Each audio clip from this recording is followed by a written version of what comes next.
दोस्तों आप सभी का स्वागत है आपके अपने YouTube चैनल पर। क्या हाल चाल है, कैसे हैं आप? अच्छे हैं? जी हाँ दोस्तों, मैं भी अच्छा हूँ, मस्त हूँ, कमाल का हूँ। दोस्तों हमारे हाथों की पांचों उंगलियां बराबर नहीं होती, ठीक उसी तरह दुनिया में मौजूद हर देश ताकतवर नहीं हो सकता। इतिहास गवाह है कि हमेशा से ही ताकतवर देशों ने कमजोर देशों को गुलाम बनाकर उन पर हुकूमत की है। भारत जैसे विशाल और शक्तिशाली देश पर भी अंग्रेजों ने 200 सालों तक राज किया है। एक समय ऐसा था जब यूके दुनिया के हर देश पर आक्रमण कर उसे अपने अधीन कर रहा था। ब्रिटेन के म्यूजियम में रखी चीजें इस बात की गवाही देती है कि कैसे ये देश दुनिया के तमाम देशों से कीमती चीजें चोरी करके अपने देश में ले आया। दुनिया में सिर्फ 22 ही ऐसे देश हैं जिन पर ब्रिटिशर्स हुकूमत नहीं कर पाए। कुछ देशों की ज्योग्राफिक पोजीशन के कारण तो कुछ देशों की ताकत के कारण ब्रिटेन उन्हें अपना गुलाम नहीं बना पाया। आज के वीडियो में 10 ऐसे देशों के बारे में हम बात करेंगे जिनके ऊपर अंग्रेज हुकूमत करने में नाकाम रहे। तो चलिए बिना देरी के आज इस वीडियो को शुरू करते हैं। बस आपसे रिक्वेस्ट है इस वीडियो को दोस्तों एंड तक देखिएगा। जापान। दोस्तों जापान जिस तरह अपनी टेक्निक से दुनिया को हैरान कर रहा है, ये बात हम सब जानते हैं। इतिहास में भी जापान का वर्चस्व हमेशा से ही कायम रहा है। जापान पर कभी भी ब्रिटेन या अन्य कोई भी यूरोपीय देश कब्जा नहीं कर पाया। ऐसा इसलिए क्योंकि जापान हमेशा दूरदर्शी सोच का था। जापान को कैसे भी करके खुद को अंग्रेजों के आक्रमण से सुरक्षित रखना था, इसके लिए जापान ने एक रणनीति बनाई। जापान ने अन्य देशों को अपनी बहादुरी से चित करना शुरू कर दिया, जिससे वो अंग्रेजों को अपनी ताकत का एहसास दिला सके।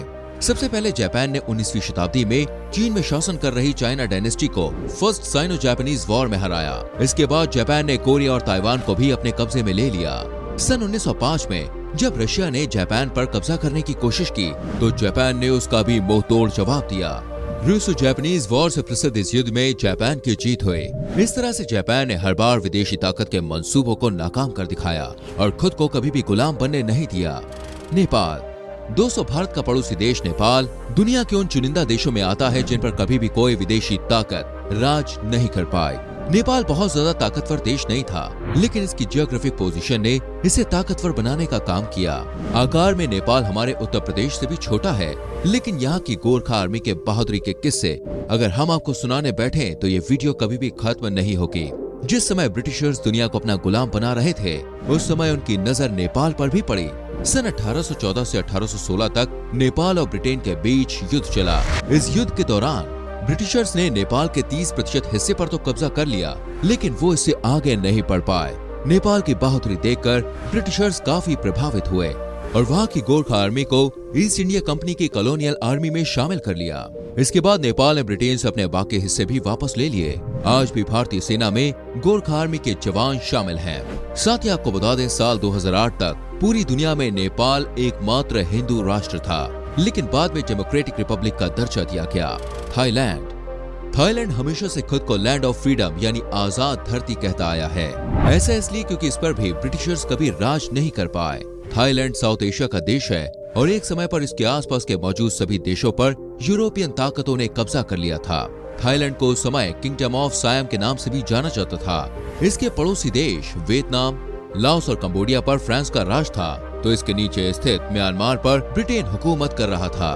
किंगडम ऑफ सायम के राजा चू ला लोंगकोर्न थे, जो कि एक शानदार राजनीतिज्ञ थे। ये अपने देश को बचाना जानते थे। ब्रिटेन के आक्रमण से पहले ही राजा ने अंग्रेजों की परंपरा और संस्कृति को अपने देश में लागू करना शुरू कर दिया। इस बात को लेकर ब्रिटिशर्स काफी प्रभावित हुए। इसके अलावा राजा ने ब्रिटेन, फ्रांस और इटली जैसे देशों के साथ दोस्ती का हाथ बढ़ाया। ये उनकी एक तरह की राजनीतिक चाल थी, क्योंकि वो जानते थे कि युद्ध में तो ब्रिटेन से जीत पाना संभव नहीं है। राजा द्वारा दोस्ती का हाथ बढ़ाने के कारण ब्रिटेन या अन्य किसी देश ने थाईलैंड पर आक्रमण नहीं किया और इस तरह ये देश ब्रिटेन का गुलाम होने से बच गया। Saudi Arabia. दोस्तों आपने भी सुना होगा कि दुश्मन का दुश्मन दोस्त होता है और इसी वजह से सऊदी अरेबिया कभी भी ब्रिटेन का गुलाम नहीं हुआ। 16वीं शताब्दी में तुर्की के ऑटोमन एम्पायर ने सऊदी पर कब्जा कर लिया था। 1517 से ऑटोमन एम्पायर ने सऊदी पर हुकूमत करनी शुरू कर दी। लगभग 400 सालों तक सऊदी ने खुद की आजादी के लिए कई बार आवाज उठाई और युद्ध भी किए, लेकिन वो कामयाब नहीं हो पाए। सेकेंड वर्ल्ड वॉर के दौरान ऑटोमन एम्पायर और ब्रिटेन के बीच भी लड़ाई चल रही थी। ब्रिटेन किसी भी तरह ऑटोमन एम्पायर को कमजोर करना चाहता था।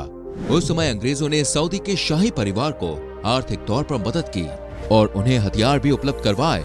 इसके बाद सऊदी ने एक बार फिर से अपनी आजादी के लिए ऑटोमन एम्पायर के साथ युद्ध किया और 1918 में युद्ध की समाप्ति तक सऊदी आजाद हो गया।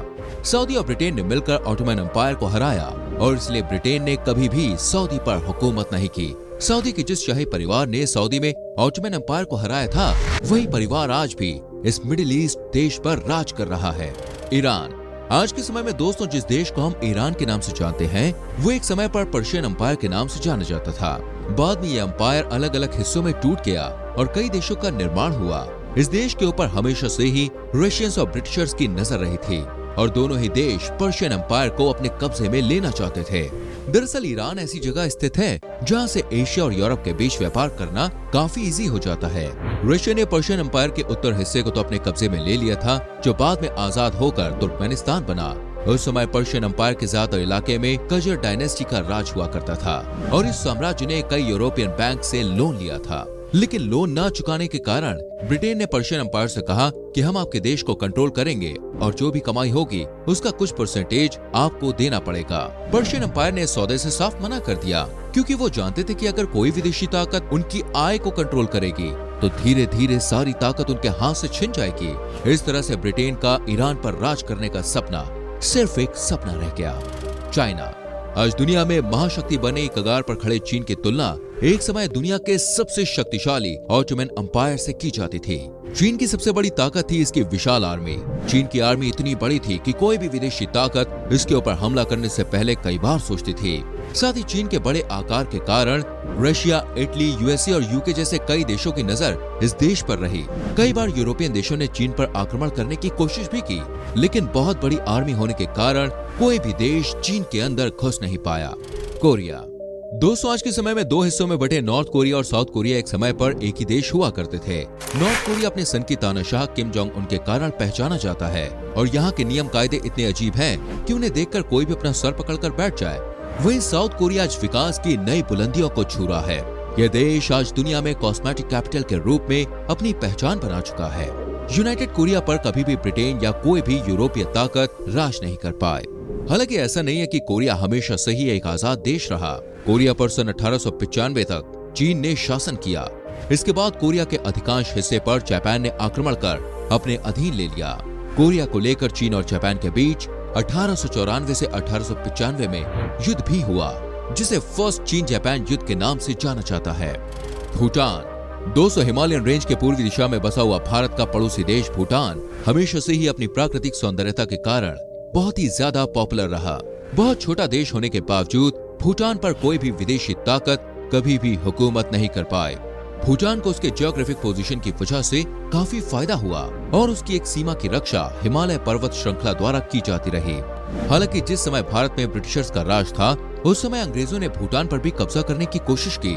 साल 1772 से 1774 तक ब्रिटिश आर्मी ने भूटान पर कब्जा करने के कई प्रयास किए, लेकिन वो सफल नहीं हो पाए। इसके बाद 1774 में किंगडम ऑफ भूटान और अंग्रेजों के बीच एक संधि हुई, जिसमें ब्रिटिशर्स को भूटान की लॉजिंग इंडस्ट्री का कुछ हिस्सा मिल गया। इस संधि के बाद ब्रिटिश इंडिया भूटान में टिम्बर की खेती को कंट्रोल करने लगा। इसके बाद भी भूटान और ब्रिटिश इंडियन आर्मी के बीच बॉर्डर पर तनाव चलता रहा।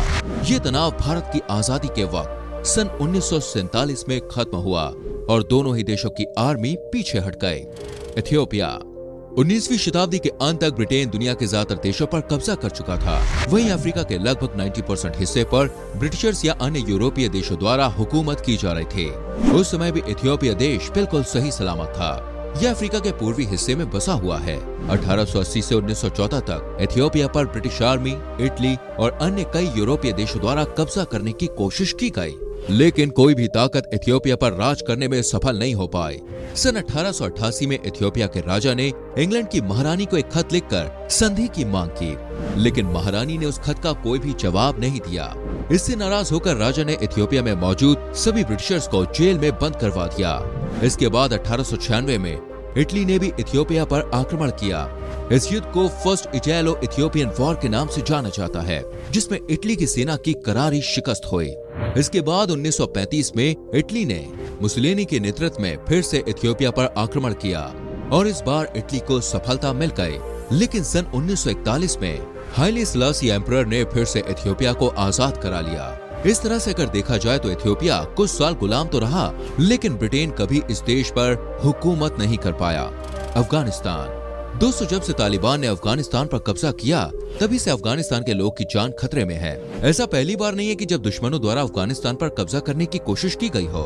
19वीं सदी में रशिया और ब्रिटेन की नजरें लगातार अफगानिस्तान पर बनी हुई थी। इसके लिए ब्रिटेन ने सन 1839 में अफगानिस्तान पर आक्रमण भी किया था। इस एंग्लो अफगान वॉर में ब्रिटेन की आर्मी को मुंह की मार झेलनी पड़ी थी, लेकिन ब्रिटेन की आदत थी कि वो एक बार में कभी भी हार नहीं मानता था। सन 1878 में ब्रिटेन ने एक बार फिर से अफगानिस्तान पर हमला कर दिया और इस बार ब्रिटेन की आर्मी पहले से काफी मजबूत थी। इस वजह से अफगानिस्तान ब्रिटेन को पूरी तरह से हरा नहीं पाया। 2 साल तक चलने वाले एक घमासान युद्ध के बाद ब्रिटेन ने अफगानिस्तान के विदेशी मामलों को अपने अधीन कर लिया। तो दोस्तों, ये थे वो 10 देश जिसको ब्रिटिशर्स कभी भी गुलाम नहीं बना पाए। उम्मीद करते हैं कि आपको ये वीडियो पसंद आई होगी। अगर आपको ये वीडियो अच्छी लगी है तो वीडियो को लाइक करके शेयर करें और संग में बताएं कि इनमें से कौन सा देश आपको सबसे स्ट्रॉन्ग लगे। आने वाली वीडियोस को देखने के लिए चैनल को सब्सक्राइब करके बेल आइकन प्रेस कर लीजिए, जिससे आपसे कोई भी वीडियो मिस ना हो। मिलते हैं दोस्तों आपसे अगली वीडियो में। Till then bye bye, take care मेरी जान।